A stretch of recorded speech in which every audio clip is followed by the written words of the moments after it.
Hello dear learners. In today's lecture I am going to discuss about the radio tracer technique and auto radiography और साथ में हम इस lecture में study करेंगे कि how can we measure the radio activity और साथ में जो भी एप्लीकेशंस हैं रेडियो एक्टिव टेक्निक की या जो रेडियो आइसोटॉप्स हैं वो सारी बातें हम इस लेक्चर में वन बाय वन स्टडी करेंगे.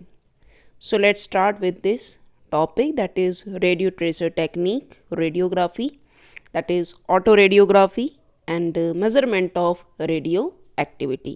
So let's start. सबसे पहले जैसे कि रेडियो ट्रेसर की बात करते हैं कि ये रेडियो ट्रेसर टेक्निक क्या है. जैसा कि इस डायग्राम में आपको नज़र आ रहा है कि आपको कुछ स्पॉट्स ऐसे नज़र आ रहे हैं जो ब्राइटर नज़र आ रहे हैं. जैसे कि यहाँ पे ये स्पॉट आपको ब्राइट नज़र आ रहा है, ये वाला पोर्शन ब्राइट है, यहाँ पर भी ब्राइट है, यहाँ पर भी ये ब्राइटर सेक्शन जो है वो आपको नज़र आ रहे हैं. तो मैं आपको इसमें एक बात ऑलरेडी बता दूँ कि एक्चुअल में रेडियो ट्रेसर, जैसा कि नाम से क्लियर हो रहा है, रेडियो ट्रेसर, ट्रेसर मतलब किसी पाथ को ट्रेस करना. तो यहाँ पर क्या होता है, जो भी रेडियो एक्टिव एटम्स हैं जो कि हम डिटेक्टेबल करते हैं, चाहे वो केमिकल, बायोलॉजिकल या फिजियोलॉजिकल या फिज़िकल सिस्टम है, और ऐसा रेडियो एक्टिव एटम जिसको कि हम यूज़ करते हैं as a marker for the study.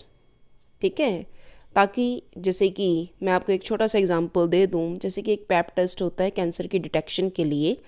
तो उस पैप टेस्ट में क्या किया जाता है कि जो भी कैंसर पेशेंट है उसको रेडियो एक्टिव ग्लूकोज जो है वो प्रोवाइड की जाती है. तो जैसा कि हमें पता है कि जो कैंसर वाली सेल होती हैं वो ग्लूकोज को डिमांड करती हैं. तो जहाँ जहाँ पे कैंसर प्रेजेंट होगा वहाँ वहाँ पे अगर हम रेडियो एक्टिव ग्लूकोज देंगे तो वो शाइन करेगी, जिससे कि हम ये आइडेंटिफाई कर सकते हैं कि पर्टिकुलर किस जगह पे उस पर्टिकुलर पर्सन को कैंसर कहाँ कहाँ पे हुआ है, तो जिससे कि हम उसको रेडियो और कीमोथेरेपी शुरू कर सकते हैं. तो जो भी रेडियो ट्रेसर टेक्निक होती है एक्चुअल में वो ऐसे रेडियो एक्टिव एटम्स हैं जो कि हम यूज़ करते हैं मार्क करने के लिए, ताकि हम जो भी स्टडी है या जो कैंसर डिटेक्शन है उसको परफॉर्म कर सकें. और साथ में हम ये भी देख सकते हैं कि जो भी डिस्ट्रीब्यूशन है, मतलब कि वो पर्टिकुलर डिज़ीज़ जो है वो कौन कौन से पार्ट्स में डिस्ट्रीब्यूट हो चुकी है, तो उसको आइडेंटिफाई करने के लिए हम क्या करते हैं, रेडियो ट्रेसर टेक्निक का यूज़ करते हैं, जैसा कि इस डायग्राम में आपको नज़र आ रहा है. तो रेडियो ट्रेसर में क्या है, any radio active atom which is detectable in a material, chemical, biological और physical system, and it is use to mark that material for the study, to observe its progress through the system or to determine its distribution. तो जैसा कि मैंने आपको already बता दिया कि हम इस रेडियो ट्रेसर टेक्निक से पर्टिकुलर डिजीज़ या किसी भी स्टडी लेवल, जो भी स्टडी है बायोलॉजी या डिजीज़ का डायग्नोसिस है, वो आसानी से कर सकते हैं. अब बात करते हैं कि who is the father of this radio tracer technique. तो यहाँ पर कुछ एक साइंटिस्ट के नाम लिखे हुए हैं, जैसे कि सबसे पहले बात करेंगे फ्रेडरिक एडोल्फ बेनेथ. तो ये जो फ्रेडरिक एडोल्फ बेनेथ हैं जो कि ऑस्ट्रेलियन केमिस्ट हैं, who with George Charles de Hevesy introduce the radio active tracer technique. तो इन्होंने रेडियो एक्टिव, जो भी रेडियो एक्टिव ट्रेसर टेक्निक है वो डिस्कवर की थी या इंट्रोडक्शन की थी. And between 1918 and 1922 Paneth prepared hydrides of bismuth, lead, polonium with radio active isotopes. और उनका काम क्या है, so his microanalytical work in rare gases led him to the discovery of the composition of the atmosphere and to conclude that the composition of the air is constant at least an altitude of approximately 61 kilometre. तो इन्होंने air components जो हैं या composition जो है उसके बारे में स्टडी किया था, और उन्होंने साथ में ये भी बताया था कि एटलीस्ट 61 किलोमीटर एल्टीट्यूड तक जो भी कंपोजिशन ऑफ एयर है वो कैसा रहता है, कांस्टेंट रहता है. So his measurement of the helium from the radioactive decomposition of meteoroids and terrestrial rocks lead to the method of ascertaining their age. तो इन्होंने ये पता किया था कि जो भी ये मेट्रॉइड्स हैं उससे जो हीलियम है उसकी जो रेडियो एक्टिव डिकम्पोजिशन है उससे हम ये आइडिया लगा सकते हैं कि उन पर्टिकुलर रॉक की एज कितनी है। सो लेट्स स्टार्ट करते हैं हम थोड़ा सा इंट्रोडक्शन से कि रेडियो एक्टिविटी कैसे होती है, क्या रीज़न है। तो सबसे पहले जैसे कि आप सबको पता है कि एटम क्या होता है। जो भी पर्टिकुलर हमारे पास एटम है उस एटम में यू नो वेरी वेल कि इसमें पॉजिटिवली चार्ज्ड न्यूक्लियस होता है और इसके सराउंडिंग में नेगेटिवली चार्ज्ड इलेक्ट्रॉन्स जो हैं वो प्रेजेंट होते हैं। ठीक है जी, पॉजिटिवली चार्ज क्या होता है, न्यूक्लियस होता है और उसके सराउंडिंग में नेगेटिवली चार्ज इलेक्ट्रॉन्स जो हैं वो क्या होते हैं, प्रेजेंट होते हैं। The number of orbital electron is equal to the number of proton. तो अगर हम बात करते हैं कि उस एटम में जो भी नंबर ऑफ इलेक्ट्रॉन्स हैं वो किसके इक्वल हैं, नंबर ऑफ प्रोटॉन्स के। तो इसको आप क्या बोलते हैं, अगर number of electron number of proton के इक्वल आते हैं तो इसको आप बोलते हैं एटॉमिक नंबर, जिसको कि हम डिनोट करते हैं Z से। So if the number of electrons they are equal to number of protons, आप क्या बोलेंगे, एटॉमिक नंबर। इसी तरह से अगर हम बात करते हैं मास नंबर, तो अगर हम मास नंबर की बात करते हैं तो मास नंबर क्या होता है, मास नंबर होता है sum of proton and neutrons. So sum of proton plus neutron, इसको आप क्या बोलते हैं, मास नंबर बोलते हैं। और जो हमारा एटॉमिक नंबर होता है, एटॉमिक नंबर क्या बोलते हैं, number of electrons equal to number of protons. तो प्लीज़ आप थोड़ा ध्यान रखना है कि एटॉमिक नंबर और मास नंबर क्या है। सो अगर हम यहाँ पर ये बात करें कि ये जो हमारा मास नंबर है, अगर ए की हम बात करें तो Z प्लस एन कितना होगा, Z प्लस एन के बराबर होता है। तो n क्या है, नंबर ऑफ न्यूट्रॉन्स हैं। तो थोड़ा सा ध्यान रखना है। So since the number of neutrons in nucleus is not related to atomic number, it does not affect the chemical property of the atom। अब क्योंकि हम यहाँ पे न्यूट्रॉन की बात नहीं कर रहे हैं, वो इसलिए नहीं कर रहे हैं क्योंकि जो नंबर ऑफ न्यूट्रॉन्स होते हैं वो एटॉमिक नंबर को इफ़ेक्ट नहीं करते हैं, इसकी केमिकल प्रॉपर्टीज़ को एटम की चेंज नहीं करते हैं। तो आप प्लीज़ इस होल स्लाइड से सिर्फ इतनी सी बात ध्यान में रखनी है कि जो भी एटॉमिक नंबर होता है that is number of electron that is equal to number of protons. ठीक है जी, इसको आप एटॉमिक नंबर बोलेंगे। और जो भी हमारा मास नंबर होता है that is the sum of proton plus neutron, ये मास नंबर होता है। So that is very very important. जैसा कि अब हम आइसोटॉप्स की अगर हम बात करते हैं कि आइसोटॉप क्या होते हैं, आइसोटॉप्स। तो आइसोटॉप्स में क्या होते हैं कि जिनका कि एटॉमिक नंबर क्या होता है, सेम, लेकिन मास नंबर जो है वो कैसा रहेगा, डिफरेंट रहेगा। एटॉमिक नंबर कैसा होता है, सेम होता है। जैसे कि यहाँ पर बताया जा रहा है हाइड्रोजन 1 है या हाइड्रोजन 2 है या हाइड्रोजन 3 है। तो आप सबको पता है कि हाइड्रोजन का जो एटॉमिक नंबर है वो तो 1 ही रहता है, लेकिन इनके मास नंबर क्या हैं, चेंज्ड हैं। तो इसको आप क्या बोलोगे, आइसोटॉप्स बोलेंगे। इसी तरह से कार्बन की अगर हम बात करते हैं तो कार्बन का जो एटॉमिक नंबर है वो तो 6 है, लेकिन इसके अलावा जैसे कि कार्बन 10 है या कार्बन 16 है या फिर कार्बन 14 है, ये सारे क्या रहेंगे, इसके ये रहेंगे, इसके आइसोटॉप्स रहेंगे।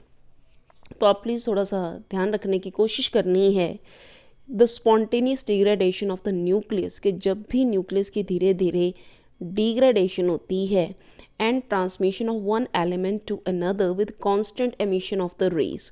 तो एक्चुअल में क्या होता है, जब भी कोई एटम धीरे धीरे डिग्रेड होता है तो उसकी डिग्रेडेशन की वजह से ये एक एलिमेंट से दूसरे एलिमेंट स्टेट में क्या होता है, ये कन्वर्ट होता है। और ऑब्वियसली जब ये इसकी कन्वर्जन होती है तो कुछ रेज जो है वो एमिट होती हैं या कुछ पार्टिकल्स जो हैं वो एमिट होते हैं। इसी एमिशन ऑफ रेज या पार्टिकल्स को हम क्या बोलते हैं, रेडियो एक्टिविटी। तो प्लीज़ आप ध्यान रखना कि spontaneous degradation of the nucleus and transmission of one element to the another with constant emission of the rays or particles, this phenomena is known as radioactivity। जैसा कि आप यहाँ पर देख ही रहे हैं डायग्राम में कि हमारे पास यहाँ पे लो एनर्जी है, लेकिन जैसे ही आप इस एनर्जी को यहाँ पर स्ट्राइक कर रहे हैं तो जो भी यहाँ पर जो फोटो इलेक्ट्रॉन्स हैं वो क्या हो रहे हैं, एमिट हो रहे हैं। इसी फिनोमेना को आप क्या बोलते हैं, radio activity, emission of rays या फिर एमिशन ऑफ पार्टिकल्स। अब जैसा कि रेडियो एक्टिव या रेडियो आइसोटॉप्स जो है वो क्या होते हैं, रेडियो आइसोटॉप्स जो वो रेडियो एक्टिव आइसोटॉप्स होते हैं। They can also be defined as the atoms that contain unstable combination of neutrons and protons। तो इसमें क्या होता है, unstable combination होगा किसका, न्यूट्रॉन का और साथ में प्रोटॉन का, और excess energy in their nucleus, और इसके न्यूक्लियस में एक्सेस अमाउंट ऑफ एनर्जी जो है वो क्या होती है, प्रेजेंट होती है। तो आप प्लीज़ ध्यान रखना कि जो भी हमारे रेडियो एक्टिव आइसोटॉप्स होते हैं उनके न्यूक्लियस में एक्सेस अमाउंट ऑफ एनर्जी होती है और unstable combination of neutron and protons होगा। अब कौन कौन सी टाइप्स हैं, जैसे कि नेचुरली अकरिंग आइसोटॉप्स हैं, रेडियो आइसोटॉप्स हैं, और साथ में आर्टिफिशली प्रोड्यूस्ड रेडियो आइसोटॉप्स हैं। नेचुरली अकरिंग भी हैं और आर्टिफिशली प्रोड्यूस्ड भी हैं। जैसे कि नेचुरली अकरिंग रेडियो आइसोटॉप्स की अगर हम बात करते हैं तो हमारे पास एग्जांपल आता है यूरेनियम और साथ में है radium. So of the originally form natural radio isotopes of lower atomic number only one is biologically significant, that is K40। तो आप थोड़ा सा ध्यान रखना है कि जो नेचुरली अकरिंग रेडियो आइसोटॉप्स हैं ये ऑलरेडी नेचर में पाए जाते हैं, जैसे कि यूरेनियम है या फिर हमारे पास रेडियम आता है। इसी तरह से अगर आर्टिफिशली प्रोड्यूस्ड रेडियो आइसोटॉप्स की बात करें तो जो भी फर्स्ट आर्टिफिशियल प्रोडक्शन थी रेडियो आइसोटॉप्स की, that was not affected until 1934। तो 1934 तक तो ये ज़्यादा इसके बारे में पता नहीं था। When Curie and Joliot transformed aluminium to the phosphorus. तो ये जो जब एल्यूमिनियम को फॉस्फोरस में कन्वर्ट किया गया था, मैडम क्यूरी और Pierre Curie, they play very very important role in the field of radio activity, you know very well. तो हम बात करेंगे कि किस तरह से आर्टिफिशली भी हम रेडियो आइसोटॉप्स को प्रोड्यूस कर सकते हैं। जैसे कि एल्यूमिनियम से फॉस्फोरस की कन्वर्जन, ये हमारे पास आर्टिफिशियल प्रोड्यूस्ड रेडियो आइसोटॉप है। इसी तरह से अब प्लीज़ थोड़ा सा ध्यान रखना कि जो भी ये एटम्स रेडियो एक्टिविटी शो करते हैं तो इनमें कुछ ना कुछ ऑब्वियसली कुछ ना कुछ डिके होते हैं। तो डिके जो है वो radio active decay, following types of radio active decay जो है वो नोट किए गए हैं। तो हम बात करेंगे types of radio active decay के लिए, जैसे कि हमारे पास आता है decay by negatron emission, decay by positron emission, decay by alpha particle emission, decay by gamma rays emission. तो चाहे नेगेट्रॉन एमिशन है, पॉजिट्रॉन एमिशन है, अल्फा पार्टिकल एमिशन है या गामा रेज एमिशन है, इन सब एमिशन की वजह से किसी भी पर्टिकुलर एटम में क्या होती है, प्रोसेस ऑफ रेडियो एक्टिविटी। तो आप ध्यान रखना कि रेडियो एक्टिविटी फिनोमेना के लिए रेडियो एक्टिव डिके इंपॉर्टेंट होते हैं, चाहे वो नेगेट्रॉन एमिशन हो, पॉजिट्रॉन एमिशन हो, अल्फा पार्टिकल एमिशन हो या फिर गामा रेज एमिशन हो। तो प्लीज़ रेडियो एक्टिविटी को एक्सप्लेन करने से पहले ये आपको डिके या type of radio active decay के बारे में नॉलेज होनी चाहिए। चलिए इनको वन बाय वन हम देखते हैं। सबसे पहले बात करेंगे डिके बाय नेगेट्रॉन एमिशन। तो ये डिके बाय नेगेट्रॉन एमिशन क्या है थोड़ा सा आप यहाँ पे ध्यान दो कि when neutron is converted to a proton, जब एक न्यूट्रॉन को किस में कन्वर्ट किया जाता है, प्रोटॉन में। जब आप एक न्यूट्रॉन को किस में कन्वर्ट करते हैं, प्रोटॉन में कन्वर्ट करते हैं by the ejection of A negatively charged beta particle. तो होता क्या है, by the ejection of negatively charged beta particle. तो एक्चुअल में जब आप एक न्यूट्रॉन को किस में कन्वर्ट कर रहे होते हैं, प्रोटॉन में, तो यहाँ पर एमिशन होती है, किसकी एमिशन होती है, नेगेटिवली चार्ज्ड बीटा पार्टिकल की। ठीक है, नेगेटिवली चार्ज्ड बीटा पार्टिकल, और उसी को हम क्या बोलते हैं, नेगेट्रॉन बोलते हैं। नेगेटिवली चार्ज्ड बीटा पार्टिकल को हम क्या बात करेंगे, हम इसको नाम देंगे नेगेट्रॉन। तो क्या बोला मैंने कि जब भी हम एक न्यूट्रॉन को किस में कन्वर्ट कर रहे होते हैं, प्रोटॉन में, तो वहाँ पे negatively charged beta particle emit होता है, जिसको कि आप क्या बोलते हैं, नेगेट्रॉन बोलते हैं। तो आप यहाँ पर ऑब्वियसली देख रहे हैं कि न्यूट्रॉन का जब डिके हुआ तो क्या क्या प्रोड्यूस हुआ, प्रोटॉन और साथ में negatively charged beta particle, that is negatron. So negatron emission is very very important for the biochemist. जो भी हमारे हाइड्रोजन हैं, कार्बन हैं, they are beta emitters and they can be use for the labelling of any organic compound. और इनका use कहाँ पे किया जाता है, रेडियो लेबलिंग में। इसी तरह से जैसे कि सल्फ़र की अगर हम बात करें, so sulphur is use to label the methionine. तो मिथ्योनिन को लेबलिंग करने के लिए सल्फ़र का यूज़ होता है ताकि हम प्रोटीन सिंथेसिस को स्टडी कर सकें। इसी तरह से अगर फॉस्फोरस की बात करें, जो कि मॉलिक्यूलर बायोलॉजी में जैसे न्यूक्लिक एसिड्स को लेबल करने के लिए हम यूज़ करते हैं फॉस्फोरस का। So beta emitting isotopes are most suitable for auto radiography. जो भी बीटा एमिटिंग आइसोटॉप्स होते हैं वो ऑटो रेडियोग्राफी, जो कि अभी हम डिस्कस करेंगे, उसमें ये बहुत ही इंपॉर्टेंट रोल प्ले करते हैं। So particularly for cell and tissue localisation experiment. तो होपफुली आपको यहाँ से ये बात तो क्लियर हुई होगी कि नेगेट्रॉन एमिशन क्या होता है। कि नेगेट्रॉन एमिशन में क्या होगा कि जब भी हम एक न्यूट्रॉन को प्रोटॉन प्लस नेगेट्रॉन में कन्वर्ट करते हैं तो ऑब्वियसली वहाँ पर नेगेट्रॉन क्या होता है, नेगेटिवली चार्ज्ड बीटा पार्टिकल का एमिशन होता है। इसी तरह से अब हम बात करेंगे पॉजिट्रॉन एमिशन। अब पॉजिट्रॉन एमिशन में क्या होगा, पॉजिट्रॉन एमिशन में हम क्या करते हैं कि जो हमारा प्रोटॉन है, फोकस करें यहाँ पे प्रोटॉन, तो प्रोटॉन को जब कन्वर्ट किया जाता है तो प्रोटॉन से क्या निकलता है, न्यूट्रॉन, साथ में निकलता है पॉजिटिवली चार्ज्ड बीटा पार्टिकल, जिसको कि आप क्या बोलते हैं, पॉजिट्रॉन बोलते हैं।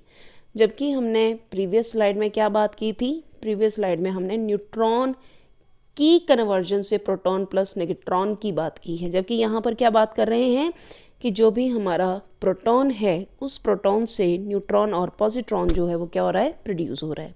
सो पॉजिट्रॉन्स जो है वो कैसे होते हैं, एक्सट्रीमली अनस्टेबल होते हैं, that dissipate their energy in the interaction with the electrons. So positrons are detected by the same instrument use to detect the gamma radiations. तो इसको डिटेक्शन के लिए वही इंस्ट्रूमेंट यूज़ करते हैं जो गामा रेडिएशंस के लिए होता है। So positron emission tomography that is use to identify the active and inactive area of the brain. तो जब भी हम ब्रेन का जो एक्टिव या इनएक्टिव एरिया स्टडी करना होता है उसके लिए हम यूज़ करते हैं पॉजिट्रॉन एमिशन टोमोग्राफी। तो यहाँ पर ध्यान रखना है कि पॉजिट्रॉन एमिशन में पॉजिटिवली चार्ज्ड बीटा पार्टिकल या पॉजिट्रॉन जो है उसकी रिलीज़ होता है, वो एमिट होता है। इसी तरह से अगर हम बात करते हैं decay by alpha particle emission, तो इसमें क्या होगा, जो भी आइसोटॉप्स ऑफ एलिमेंट होंगे हाई एटॉमिक नंबर्स, जिनका एटॉमिक नंबर ज़्यादा रहता है उनमें डीके कैसे होता है, बाय अल्फ़ा एमिटिंग पार्टिकल्स। तो जैसे कि an alpha particle is a helium nucleus. Alpha particle क्या होता है, ये हीलियम का न्यूक्लियस होता है, that contain 2 protons and 2 neutrons. तो इसमें क्या होते हैं, 2 प्रोटॉन होते हैं, साथ में 2 न्यूट्रॉन होते हैं, ठीक है। So proton plus electron that give rise to neutron plus X raise.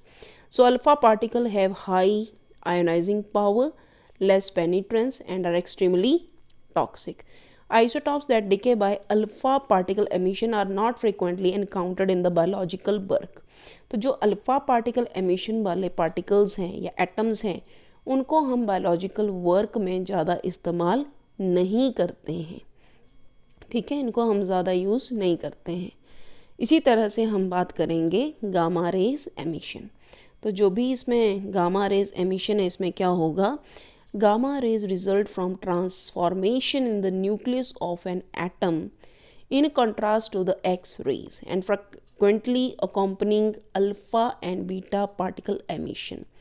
तो इसमें क्या होता है, इसमें अल्फ़ा और बीटा पार्टिकल एमिशन होती है। Emission of gamma radiation leads no change in the atomic number और मास नंबर। तो जब गामा रेडिएशंस की वजह से किसी भी एटम के एटॉमिक नंबर या मास नंबर में चेंज नहीं होता है। So gamma radiation has low ionising power.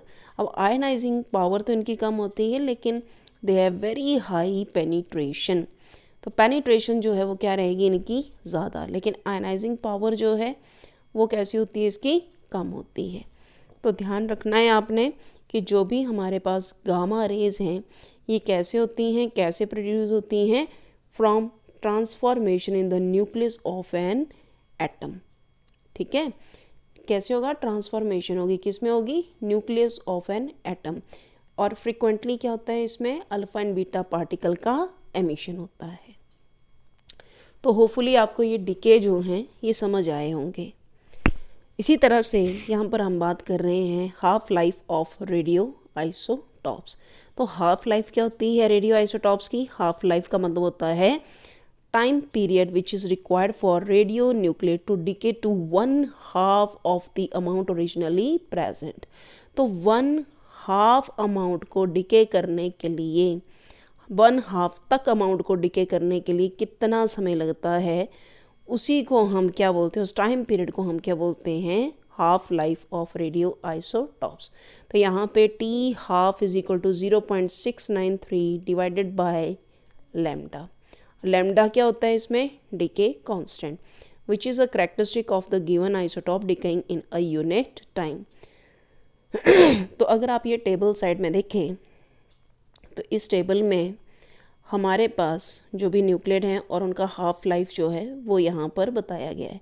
जैसे कि कार्बन 10 है, 19 सेकेंड का है, और जो भी इसमें मैक्सिमम पार्टिकल एनर्जी निकलती है वो 2.1 milli electron volt beta positron है। इसी तरह से जो C11 है 20.5 मिनट है और 0.96 milli electron volt beta particle जो है या पॉजिट्रॉन जो है वो रिलीज़ होता है। C14 या C12 की बात करें, C13 की बात करें, ये कैसे होते हैं, स्टेबल। C14 का 5568 ईयर्स का है, C15 का 2.3 सेकेंड है, सोडियम 20 का 0.3 सेकेंड है, और यहाँ पे बाकी भी आपको यहाँ पर दिए हुए हैं। So you must have some idea about the what is half life of radio isotopes.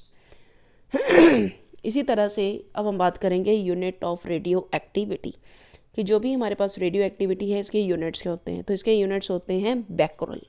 Becquerel is the unit of radio activity, और इसको हम कैसे डिफाइन करेंगे, this is 1 integration per second, that is 1 TPS, 1 integration per second। ठीक है, 1 disintegration, I repeat once again, this is 1 disintegration per second। So frequently used units, they are Curie, which is defined as quantity of radioactive material in which the number of nuclear disintegration per second is same as that of the 1 gram of the radium, that is 3.7 into 10 becquerels। Specific activity, अब specific activity क्या होती है, it is defined as disintegration rate per unit mass of radioactive atom। तो आप please इस slide से ये ध्यान रख सकते हैं कि बैक्यूरल जो है वो रेडियो एक्टिविटी के यूनिट होते हैं जिसको डिसइंटीग्रेशन पर सेकेंड बोलते हैं, या जो भी हमारे पास क्यूरी है वो फ्रिक्वेंटली यूज़ होने वाली यूनिट है रेडियो एक्टिविटी के लिए, जो कि quantity of radio active material, जिसमें कि क्या होता है, नंबर ऑफ न्यूक्लियर डिसइंटीग्रेशन पर सेकेंड। और इसी तरह से और क्या रहती है हमारे पास, स्पेसिफिक एक्टिविटी, जिसको हम कैसे डिफाइन करते हैं, disintegration rate per unit mass of the radio active atom. So you should know about the unit of radio activity.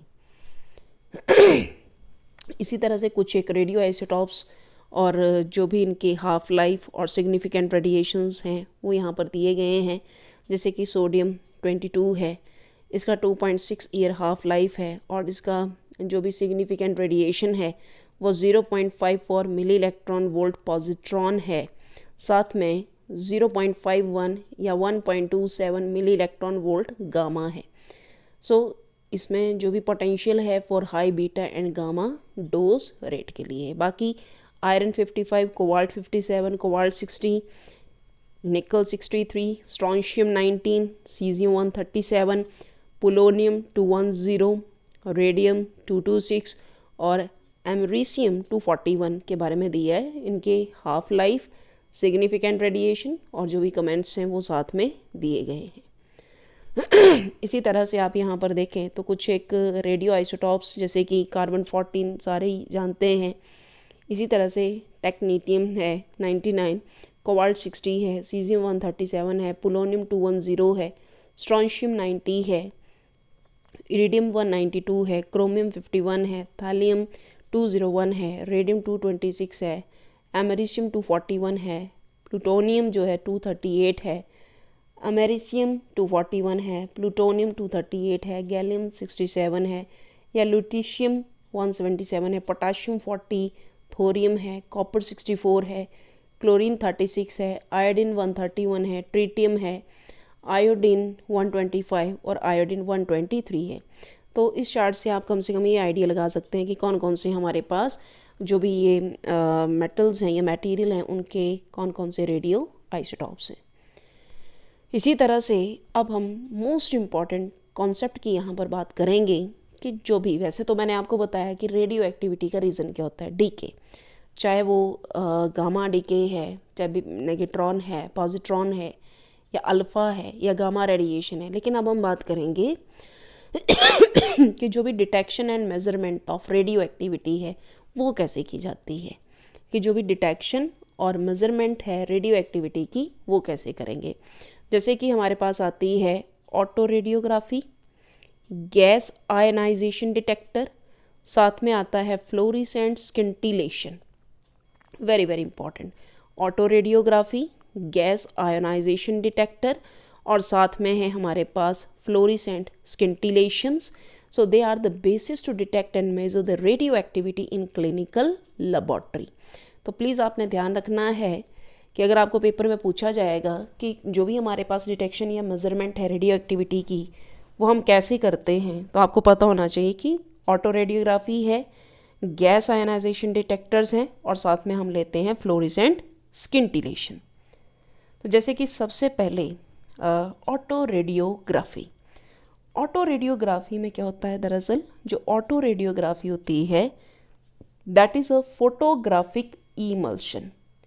क्या होता है इसमें, फोटोग्राफिक इमल्शन होती है and that is use to visualise the molecule labelled with radio active element.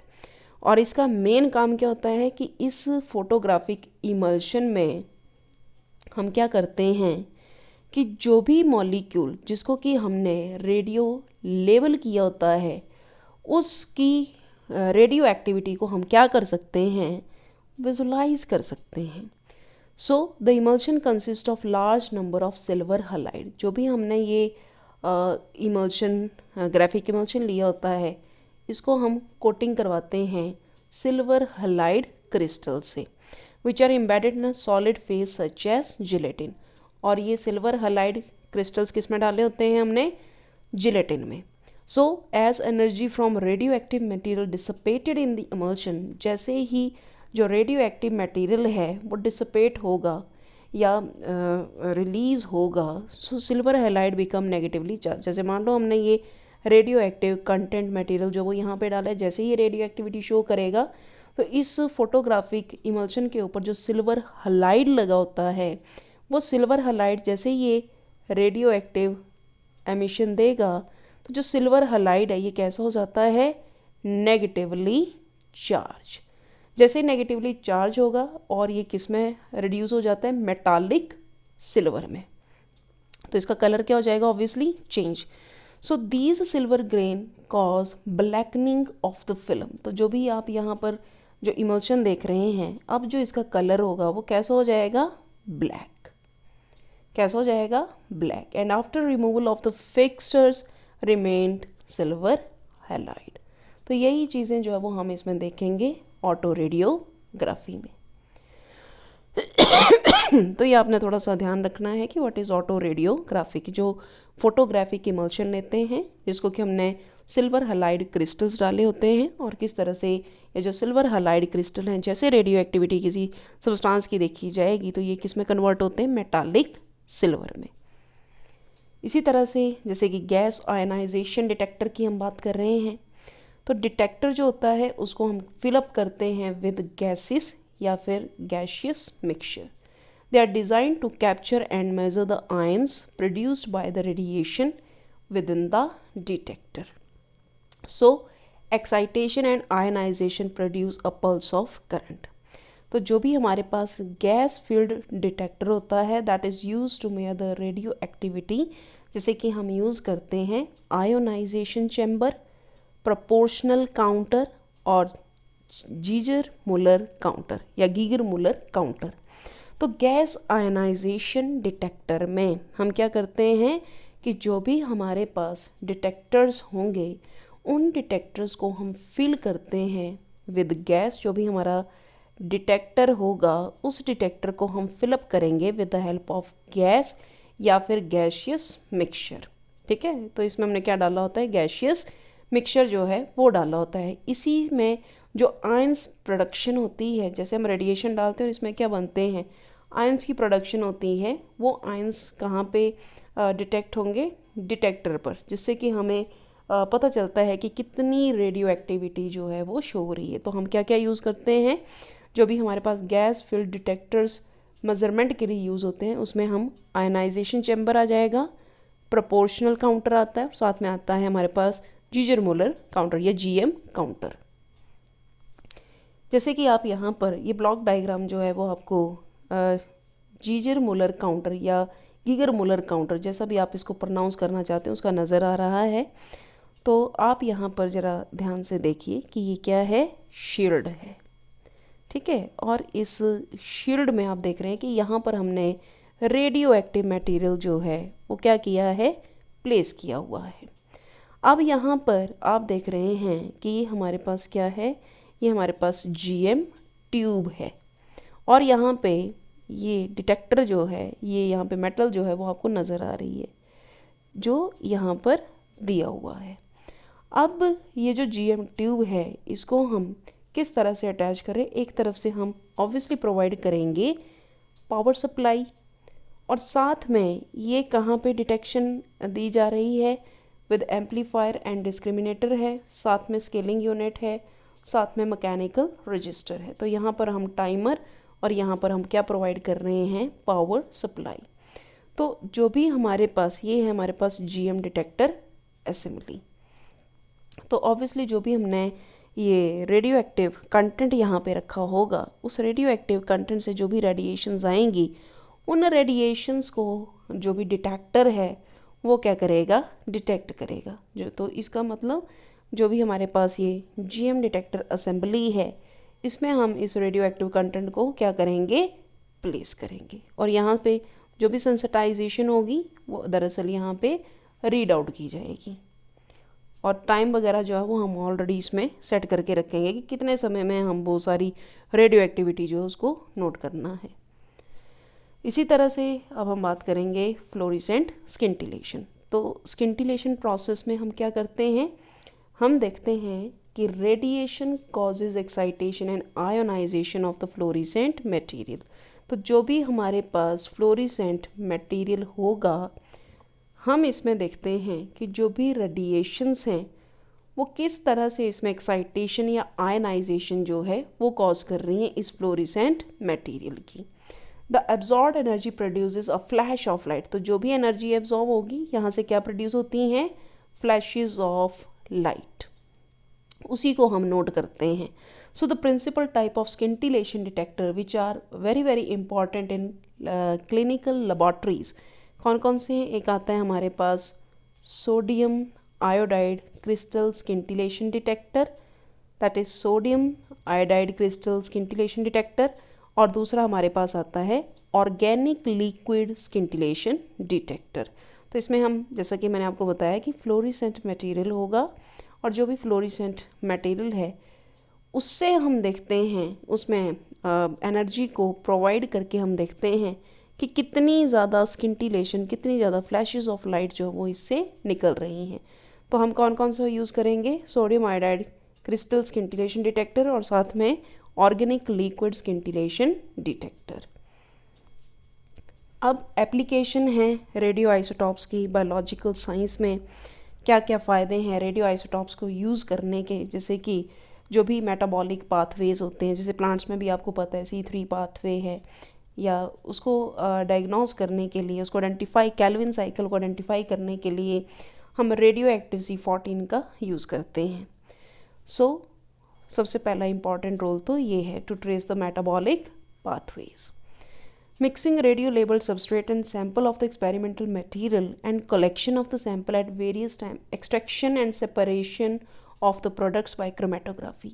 तो जो भी हम क्रोमेटोग्राफी के थ्रू एक्सट्रैक्शन करते हैं या सेपरेशन करते हैं प्रोडक्ट्स की, वो परफॉर्म कर सकते हैं। जो भी हमारे रेडियो एक्टिविटी डिटेक्टर्स होते हैं, they can be attach to the gas liquid chromatography या high performance liquid chromatographic column to monitor the radio activity coming off the column during the separation. तो हम देख सकते हैं कि कितनी रेडियो एक्टिविटी जो है वो सेपरेशन के दौरान आइडेंटिफाई हो रही है।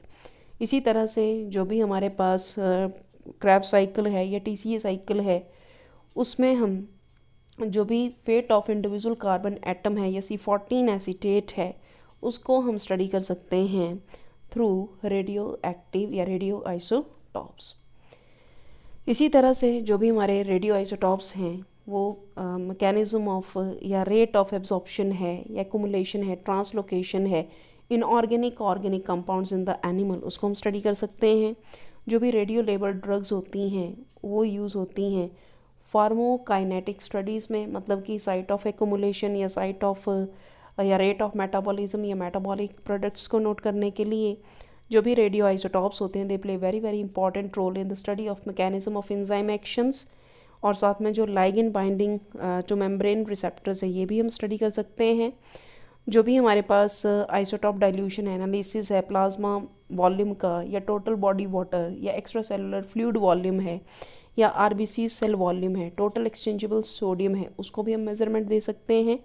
इसी तरह से जो आप सबको पता है रिया रेडियो इम्यूनो एसेस, तो ये जो रेडियो इम्यूनो एसेस हैं, they are very very important for the analysis of hormones, growth factors, tumor markers, cytokines, bacterial antigen, vitamin D and various biological molecules.